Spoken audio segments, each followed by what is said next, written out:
Bonjour à toutes et à tous, merci d'être là pour ce moment d'échange et de partage. Et c'est-à-dire pendant mon intervention, je vais faire défiler quelques dessins, quelques images. Là, je préfère commencer par ce dessin en hommage au dessinateur de Charlie Hebdo, puisque c'est le thème d'aujourd'hui. Et là, j'ai reformulé la phrase du journaliste algérien Tar Djaoud. C'était le premier journaliste assassiné en Algérie durant la décennie noire. Il disait « Si tu parles, tu meurs. Si tu te tais, tu meurs. Alors dis, il meurt. » Et j'ai repris cette phrase « Si tu dessines, tu meurs. Si tu dessines pas, tu meurs, alors dessine, il meurt. » Et là, c'est en hommage à mes amis auxquels j'ai côtoyé pendant des mois, des longs mois avant les attentats de 2015. Et ces gens-là, que vous voyez, que ce soit Cabu, Sharp, Tinius, Wolinski, Honoré et d'autres. Et là, il y avait Mustapha Ored qui est un Kabyle aussi, comme moi. Lui, c'est le correcteur de Charlie Hebdo, qui a été assassiné aussi le 7 janvier 2015. En fait, ces gens-là, ils n'ont pas seulement assassiné des dessinateurs ou talentueux, des intellectuels, ils ont assassiné aussi un état d'esprit. C'est ce qu'ils ont fait en Algérie. Durant la décennie noire, ils ont assassiné plus de 120 journalistes. Le chanteur Lounès Mahtoub. D'ailleurs, depuis l'assassinat de Lounès Mahtoub, la chanson kabyle, elle a décliné. Quand on touche aux intellectuels, à des grands dessinateurs. Moi, par exemple, quand j'ai commencé, mes références à l'époque, c'était les dessinateurs de Charlie Hebdo, je lisais Le Canard enchaîné, Charlie Hebdo, que mon oncle m'envoyait de France à l'Algérie. Et la nouvelle génération, aujourd'hui, qui s'intéresse à l'art, à la chanson, au dessin, à la politique et autres, ils ne vont pas trouver de référence. Et c'est ça le but quand on assassine ce genre de personnes. Et je ne vais pas aussi oublier un hommage au professeur Samuel Paty et Dominique Bernard. Il y avait récemment le film qui est sorti, qui retrace les derniers jours de Samuel Paty. Et là, comme il y a 2 enfants, malgré la laïcité, nos profs font la prière à l'école pour ne pas se faire tuer. Malheureusement, il y a certaines peurs qui s'installent. Et que ce soit dans une dictature comme en Algérie, d'ailleurs, il l'a cité précédemment, on m'a condamné à 30 ans, mais moi, c'est-à-dire je suis en France, dans un pays de liberté et en sécurité, mais j'ai beaucoup de mes amis qui sont en prison actuellement pour des écrits. Il y a des personnes emprisonnées même pour un simple j'aime sur les réseaux sociaux. Et juste pour retracer un petit peu, moi je suis né le 10 octobre 1988, c'est-à-dire 5 jours après ce qu'on appelle les événements de 5 octobre 88. Il y avait eu plus de 600 morts. L'armée, ils ont tiré à balles réelles sur les manifestants, des jeunes qui en ont ras-le-bol de la situation du moment. Et le 10 octobre, le président de l'époque est sorti pour annoncer l'ouverture médiatique et de champs politiques. Parce qu'avant le 5 octobre, le 10 octobre 88, c'est-à-dire depuis l'indépendance de 62 à ce jour, c'était la période du parti unique, le FLN. Et par la suite, la faute, c'est-à-dire que le régime avait fait à ce moment-là, c'était de donner des agréments à des partis islamistes, qui est le fils. Du jour au lendemain, l'ouverture médiatique, qui est une bonne chose, et on distribue des agréments à des partis à tout va, on donne la démocratie du jour au lendemain, une soi-disant démocratie, sans mode d'emploi. Du jour au lendemain, les gens ils vont se découvrir qu'ils ont le droit de voter, soi-disant librement, etc. Et qui a gagné, c'était le fils. Et première faute, donner l'agrément à un parti islamiste. La population à l'époque n'a pas. C'est comme si on donne un Boeing de plusieurs dizaines de passagers à quelqu'un qui ne sait pas piloter un avion. Et on se retrouve, les islamistes qui ont gagné, les militaires bien sûr, ils ont intervenu pour annuler les élections, ce qui avait donné à l'époque la période de la décennie noire, plus de 200 000 morts. À ce moment-là, voilà, les premières victimes, c'est toujours les intellectuels, les gens qui essayent de dénoncer, qui essayent d'apporter de la lumière et surtout de dénoncer l'islamisme.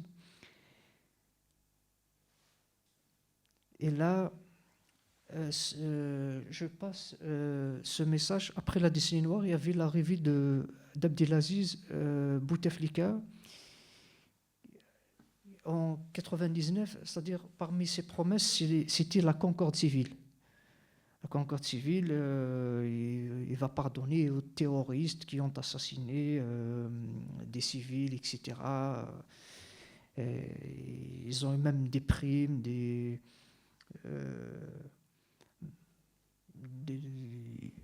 y avait même un certain un émir de l'époque qui a même déclaré à la télévision avoir tué des militaires. Et il a une usine, il est devenu un milliardaire en dinars. Et ce message que j'ai reçu après les attentats contre Charlie Hebdo, parmi les dizaines de messages que j'ai reçus à l'époque, j'ai déposé plainte. Et le procureur de la République, quand j'ai récupéré le document au commissariat de police, il a dit le dossier il sera mis de côté en attendant d'avoir de nouvelles preuves. Et en cherchant à comprendre, comme si vous voyez, c'est un pseudo. Et en Algérie, ils sont avancés sur ça, comme ils surveillent tout le monde. Donc, ils ont trouvé la personne grâce à son adresse IP. Et j'ai remarqué, même après la plainte, il continue de m'envoyer des messages. Des messages d'une tombe, quoi, je vais rejoindre bientôt mes amis de Charlie, etc. Et finalement, on m'a fait savoir qu'il a bénéficié de la concorde civile, de l'amnistie, et qu'il est protégé. Donc, c'est ça le paradoxe. Les vrais terroristes, ils sont protégés actuellement en Algérie. Et avec tout ce qui est derrière, comme prime, etc. Et les intellectuels, les journalistes, les militants, de tous bords, même un simple citoyen qui donne son avis, il est condamné à de la prison ferme. Et surtout, ils utilisent un article infâme qui s'appelle article 87 bis. D'ailleurs, on m'a condamné sur la base de cet article. Je suis condamné pour terrorisme. Et le régime, il utilise cette terminologie du terrorisme sur les journalistes, les dissidents, afin de faciliter l'extradition. Aujourd'hui, celui qui critique le régime, c'est un terroriste pour eux. Et les vrais assassins, les vrais terroristes, ils bénéficient de la concorde civile, ils vivent librement avec tous les avantages, des logements, que ce soit le travail et autres. Et là, ce dessin, je l'ai publié à l'époque dans un quotidien algérien. Voilà, la liberté de culte en Algérie. Voilà, il y a une mosquée, une église et la synagogue. Ce dessin, je l'ai fait à l'époque parce qu'il y avait un chrétien à l'époque qui s'appelle Slimane Bouhafs, qui a été arrêté parce qu'il faisait des publications sur les réseaux sociaux. C'est un chrétien qui s'assume. Et en hommage, et surtout pour apporter mon soutien et ma solidarité à Slimane Bouhafs, j'ai réalisé ce dessin et voilà, on arrête un chrétien. Et on sait très bien que le régime algérien, c'est un régime antisémite. Et c'est pour ça que j'ai dessiné la synagogue de cette sorte. Et ce dessin aussi a créé une polémique parce qu'on n'a pas le droit de réfléchir autrement. Avant, nous avions le parti unique et par la suite, nous avions la pensée unique. Une seule religion, une seule langue. Et surtout, il faut épouser les mêmes thèses que le régime en place. On n'a pas le droit de se questionner, de se poser des questions. Bref, on n'a pas le droit d'utiliser notre cerveau, de rectifier, de réfléchir. C'est pour ça que les Algériens et la Palestine, et c'est une réalité, libérez la Palestine, libérez-vous d'abord. Et ça, c'était quelque temps après ce dessin. J'étais invité par le département d'État avec beaucoup d'autres dessinateurs de presse aux États-Unis. Avant, j'ai été honoré à l'ambassade et 12 jours après, j'ai été tabassé par la police à Aucas. Cette photo résume la situation de l'Algérie de l'époque. Ça, c'était en 2017. Avant 2017, depuis 2011 à 2017, je faisais des dessins en direct au café littéraire de Béjaïa. J'ai fait plus de 70. Je faisais des dessins. Ça se passe le plus normalement du monde. Alors, il y a des dessins même virulents contre le régime, les islamistes et les responsables locaux. Et de jour au lendemain, le régime a décidé d'interdire les conférences, les cafés littéraires, parce que au café littéraire, parfois, il y avait plus de 300 personnes, parfois jusqu'à 800 personnes. Quand la personne elle a une certaine notoriété, et parfois, surtout dans les débats, il y a des débats parfois contradictoires, il y a argument contre argument, il y a une confrontation d'idées, et cela dérange le régime.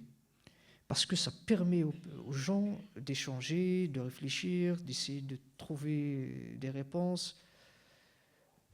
Comme on dit dans les dialogues, j'ai la lumière.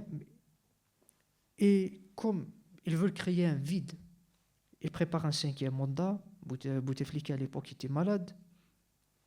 Donc, ils commencent à sortir certains arguments.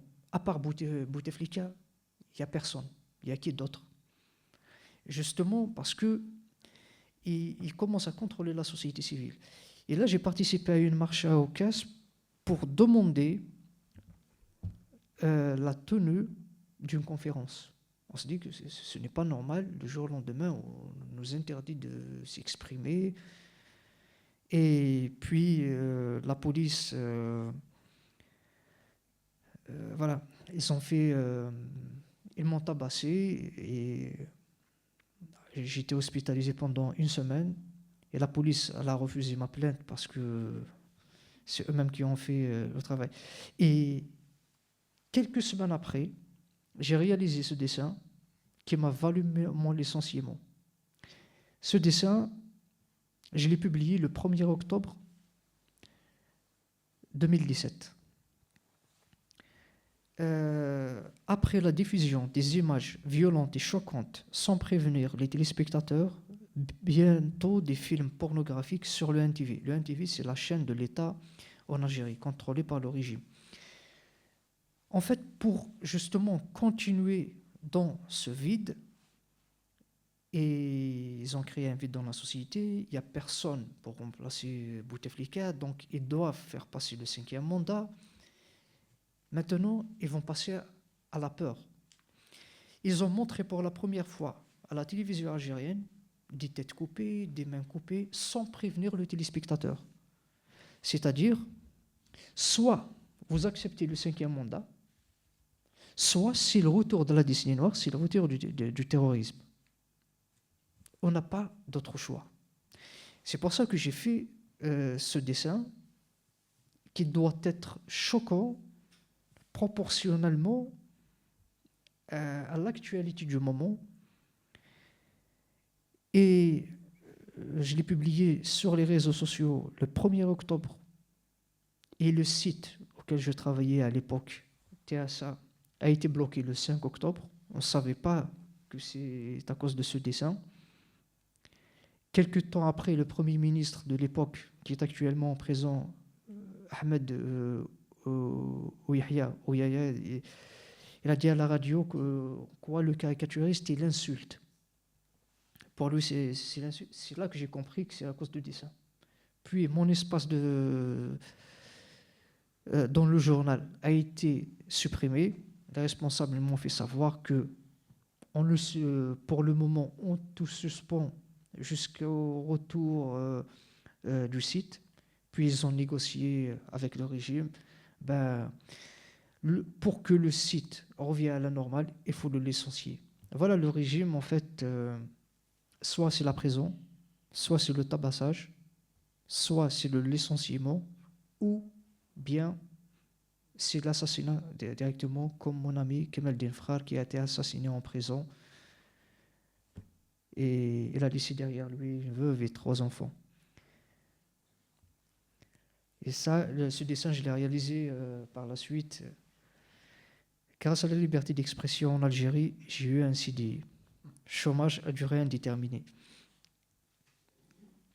Et là, par exemple, comme c'est l'article 87 bis avec le thème d'aujourd'hui, double condamnation à l'époque, j'ai réalisé ce dessin de Boualem Sansal par le pouvoir algérien et les islamistes.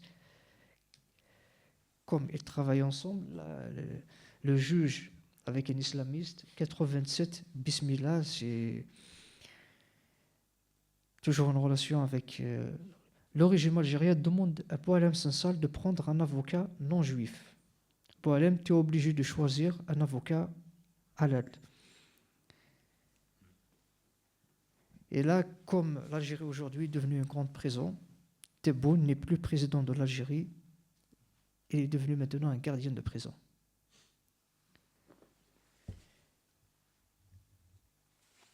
Maintenant, je vous laisse avec quelques dessins et je donne la parole à Naïm et je reviens après, si vous voulez, on va échanger.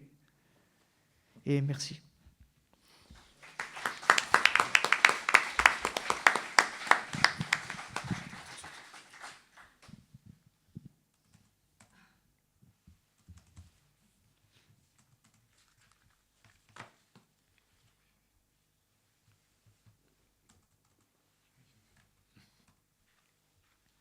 Bonsoir. Donc, j'ai préparé mes petites notes.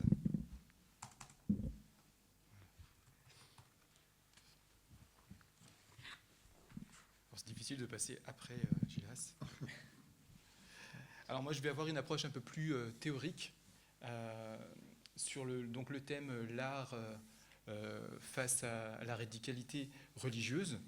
Et quand on va discuter d'un sujet, on commence toujours par les définir parce que l'art, je ne sais pas si on m'entend bien parce que le micro n'est pas en face de moi. Ouais, c'est bon. Parce que l'art, c'est quelque chose de très large, il n'y a pas de définition unanimement reconnue. Donc j'ai pris celle qui me convenait le mieux en rassemblant quelques autres définitions. Déjà, l'art, c'est la création humaine et volontaire d'œuvres qui n'ont pas pour but la satisfaction directe des besoins primaires d'existence, de manger, de dormir, de boire. Cette activité et le fruit de cette activité, ça s'adresse délibérément au sens, aux émotions, aux intuitions et à l'intelligence. Cette définition est importante à retenir pour comprendre aussi pourquoi l'intégrisme religieux n'est pas très fan de l'art. Et justement, qu'est-ce que c'est que la radicalité religieuse? On pense souvent que la radicalité religieuse, ce sont les terroristes. Ça inclut les terroristes, mais ça ne se réduit pas qu'aux terroristes. Je vais prendre la définition que j'ai développée dans mon livre sur l'islamisme, et ça correspond aux autres intégrismes religieux, c'est que l'intégrisme religieux comprend le fondamentalisme, c'est-à-dire la volonté de revenir au fondement de sa foi. Là, en l'occurrence, pour les islamistes, c'est le 7e siècle, et d'essayer d'interpréter, de prendre le Coran à la lettre, ce qui est impossible, mais ils déclarent vouloir prendre le Coran à la lettre, et après la révélation du Coran, il n'y a plus rien. C'est-à-dire, c'est le top du top, on ne peut pas faire mieux, donc on applique tel quel. Mais pour pouvoir vivre son fondamentalisme dans des sociétés qui sont sécularisées, ou qui ne sont pas sous la charia stricto sensu, il faut pouvoir influer sur son environnement. Il faut pouvoir convaincre ou convertir au mieux l'entourage proche, le quartier, la ville, voire l'État entier. Ça, c'est l'intégrisme. Pour être intègre à son fondamentalisme, il faut imposer sa religion à l'ensemble de la société. Donc vous avez des fondamentalistes qui, eux, sont repliés sur eux-mêmes et qui ne réclament pas pour autant que tout le monde se convertisse. Et puis vous avez ceux qui considèrent qu'il faudrait convertir tout le monde, ou en tout cas contraindre la société à accepter qu'ils puissent vivre leur religion de façon littérale comme eux ils l'entendent. Voilà. Donc c'est ça, la radicalité religieuse. Et c'est pour ça que tout à l'heure, Abraham avait donné l'exemple de la dernière tentation du Christ. Je vais commencer aussi par ça, parce qu'il n'y a pas que les islamistes. Le film qui est sorti en 1988 de Martin Scorsese, effectivement, il avait été jugé blasphématoire par des groupuscules extrémistes chrétiens. Et même en France, ça a été assez chaud. Il y a eu des projections qui ont été perturbées. Il y a même eu un attentat, tu as fait référence à la bombe, qui avait ciblé une séance à Paris en 89. Alors depuis plusieurs décennies, la radicalité religieuse la plus menaçante, y compris pour l'art, c'est l'islamisme. Notamment aidé par des groupes non musulmans aujourd'hui, et j'y reviendrai après. Alors pourquoi est-ce que les extrémistes religieux ont recours à la menace, à la violence, à l'intimidation, et aujourd'hui, comme on va le voir, à la culpabilisation en se faisant passer pour des victimes? Le blasphème, vous le savez, n'est pas interdit en France. Les individus ont des droits, pas les idées, pas les idéologies. Cette non-reconnaissance du blasphème dans le droit français, comme par exemple le terme islamophobie, qui n'a pas de reconnaissance juridique, ça fait partie d'un ensemble qui protège la liberté d'expression. L'art est un des piliers de cette liberté. L'art permet de respirer une bonne dose d'oxygène quand le milieu est asphyxié par un carcan religieux ou par une dictature politique. Pourtant, depuis près de 30 ans, par les actions des islamistes, cette liberté recule. La peinture, la littérature, le cinéma, le dessin, ce sont les supports de critique aussi des religions, de pointer souvent avec humour, comme on l'a vu là, mais aussi la plupart du temps avec des arguments rationnels, de pointer la stupidité, voire la dangerosité de certains aspects religieux. Mais pourquoi les extrémistes combattent-ils cette liberté artistique ? Parce que les mouvements religieux extrémistes ne combattent pas tous l'art. D'abord, il faut le savoir, ils ne combattent pas l'art de façon absolue, mais beaucoup d'entre eux cherchent à le contrôler, à le censurer en partie, et effectivement, il y en a qui veulent complètement détruire l'art. Ça arrive dans différentes religions et à différentes époques. Les raisons sont souvent liées au pouvoir, à l'identité et à la peur de ce que l'art peut provoquer. Pourquoi ? Parce que l'art appelle d'abord à l'imagination et surtout au doute. L'art pose des questions, montre des ambiguïtés, représente des émotions qui sont contradictoires. Les idéologies extrémistes, elles préfèrent souvent des vérités uniques et absolues. Aucune nuance, aucun doute, aucune remise en question ne doit être possible. Un roman, une peinture, un film ou une chanson peut faire réfléchir autrement que le discours officiel. Ensuite, l'art favorise l'individualité. Les extrémismes cherchent souvent l'inverse, la conformité, l'uniformité. Il faut avoir les mêmes croyances, les mêmes comportements, les mêmes symboles. L'art, au contraire, encourage l'expression personnelle. Elle encourage l'expérimentation et parfois aussi la contestation. Ensuite, les images et la musique peuvent concurrencer le sacré. Dans certaines traditions religieuses, surtout dans leur version rigoriste, on considère que certaines formes artistiques détournent de Dieu, encouragent l'idolâtrie ou stimulent les passions humaines plutôt que la discipline spirituelle. Par exemple, pour disons les salafistes, la musique devrait être interdite. Pourquoi ? Parce que d'abord, ça détourne, si on consacre du temps à la musique, c'est du temps moins consacré à Dieu. Et puis aussi parce que c'est considéré comme futile, les rythmes musicaux créent des émotions dans le corps qui ne sont pas tolérables du point de vue religieux selon eux, puisque seule la spiritualité et la prière pour Dieu et son prophète Mohammed doivent pouvoir susciter ce genre d'émotions. Alors l'art peut aussi critiquer le pouvoir, les caricatures, le théâtre, le cinéma, la littérature ou même la satire musicale peuvent ridiculiser des autorités religieuses ou politiques.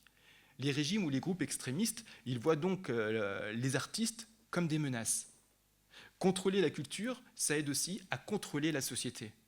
Beaucoup de mouvements autoritaires, qu'ils soient religieux ou pas, cherchent à contrôler les livres, la musique, les vêtements, les films, l'éducation artistique.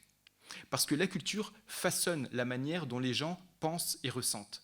On l'a vu dans plusieurs contextes historiques, les autodafés de livres, le fait de rassembler des livres en place publique pour y mettre le feu. On brûle à la fois concrètement et physiquement des livres pour qu'on ne puisse plus les lire, mais aussi symboliquement les idées que ces livres contiennent. La destruction des statues, comme celle des Bouddhas de Bamiyan, j'y reviendrai après, les attaques contre des écrivains ou des caricaturistes, mais aussi la censure artistique sous des régimes non religieux, comme l'Union soviétique avec Staline ou la révolution culturelle en Chine. Alors pour l'islamisme, on l'a vu pour l'interdiction de la musique autre que religieuse, parce que les islamistes, en fait, ne disent pas que toute la musique doit être interdite. Certains considèrent que la musique religieuse est autorisée, le chant religieux est autorisé. Par contre, la plupart des instruments sont interdits, sauf les percussions. Voilà. Il y a aussi l'interdiction des représentations du visage, j'y reviendrai après. Et pire encore pour les islamistes, l'interdiction de la représentation de leur prophète Mohammed. Donc pas de caricature, mais pas non plus de films, ni de chansons critiques. Il faut absolument rien. Il y avait eu un film dans les années 70 qui s'appelle Le Messager avec Anthony Quinn. C'est le seul film à l'heure actuelle qui a été fait sur le prophète Mohammed, et le prophète Mohammed n'est pas représenté. On le voit soit à la première personne, c'est-à-dire on voit à travers son regard, mais on ne le voit jamais, même pas de dos, ni rien du tout. Alors tout ça aujourd'hui est brandi au nom de quoi ? Au nom du respect, pour ne pas offenser. Brandir le respect, c'est quoi ? C'est le moyen de culpabiliser l'autre, pour faire passer la censure et le blasphème pour quelque chose de positif. Brandir le manque de respect et l'offense, ça permet d'éviter d'employer les termes de censure et de blasphème qui ont une connotation, malgré tout, négative. Or, en droit français, je l'ai dit tout à l'heure, les idées, religion, philosophie, idéologie politique, n'ont pas de droit, et seuls les individus en ont. Parce qu'on doit pouvoir critiquer ou se moquer des idées. C'est pour ça que laïcité et liberté d'expression sont liés. Les Bouddhas de Bamiyan, c'était quoi ? C'était 3 statues, ce qu'on appelle en haut relief de Bouddha. Elles avaient été creusées dans la roche d'une falaise, dans la vallée de Bamiyan, au centre de l'Afghanistan. Ces statues étaient immenses. Il y en avait une qui faisait 53 mètres de haut, la deuxième, elle faisait 38 mètres, et la troisième, elle faisait 10 mètres de haut. Et en 2001, les talibans décident de les détruire. Pourquoi ? Parce qu'elles sont considérées comme idolâtres. Toute représentation humaine est interdite dans l'interprétation extrémiste de l'islam, encore plus quand ces représentations sont là pour être religieusement vénérées. C'est le même raisonnement pour expliquer les poupées et les dessins de personnages sans visage.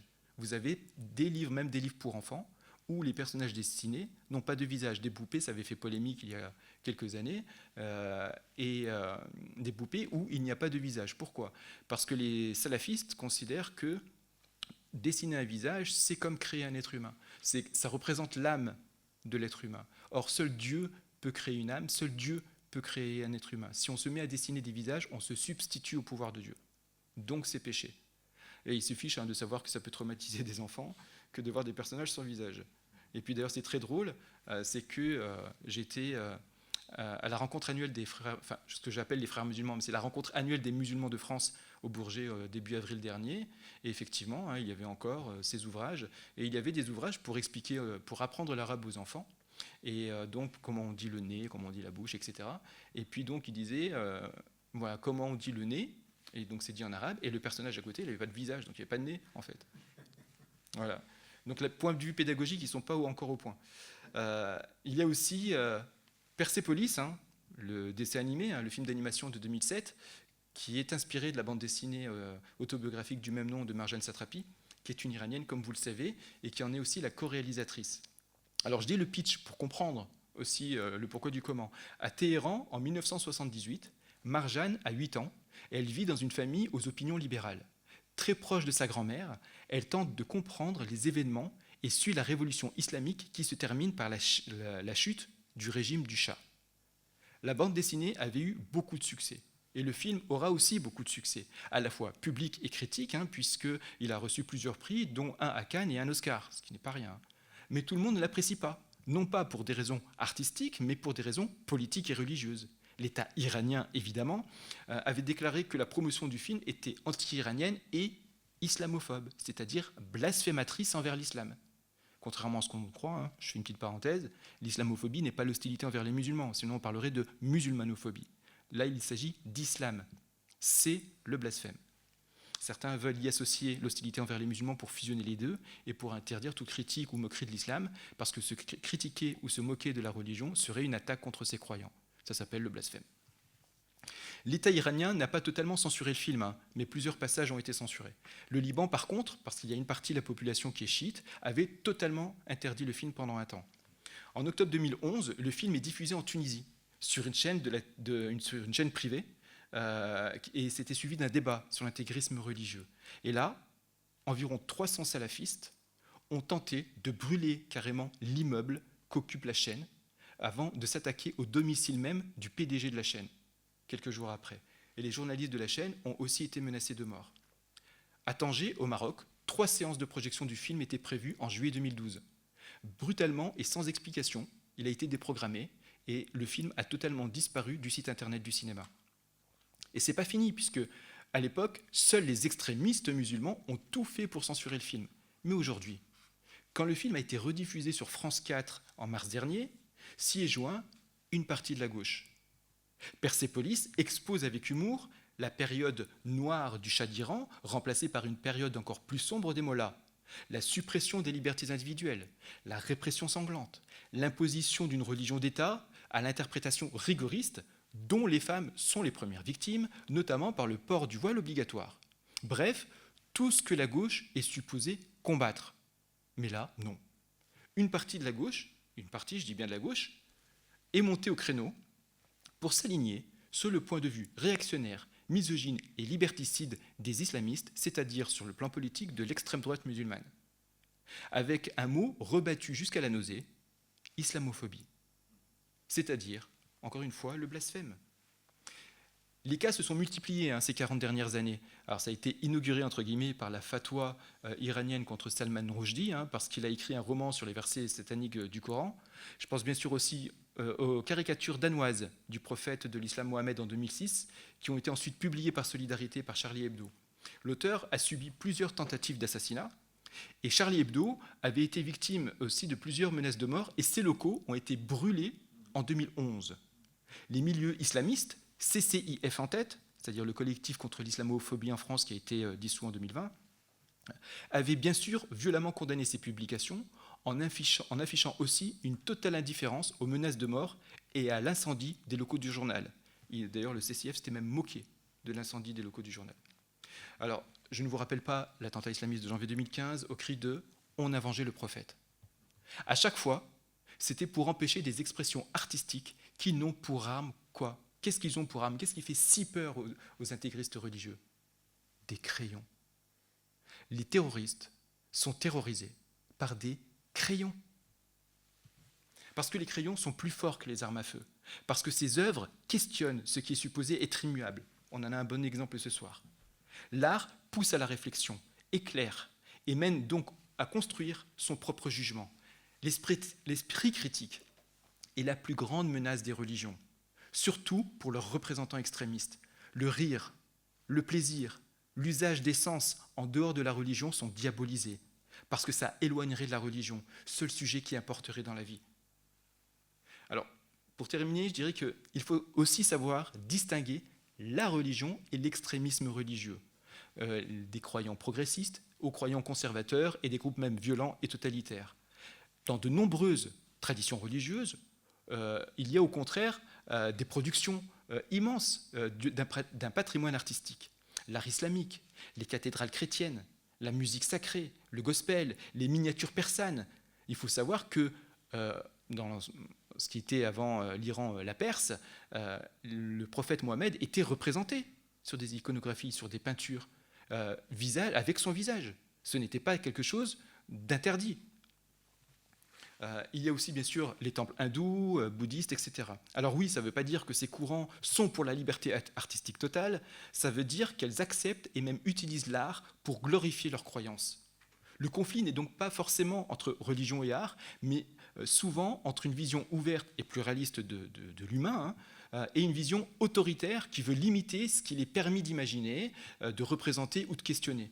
Parce que, au final, l'art peut amener à l'émancipation, là où les religions veulent nous enfoncer dans l'aliénation. L'art n'est pas l'ennemi des religions, puisque des religions peuvent aussi s'épanouir à travers l'art.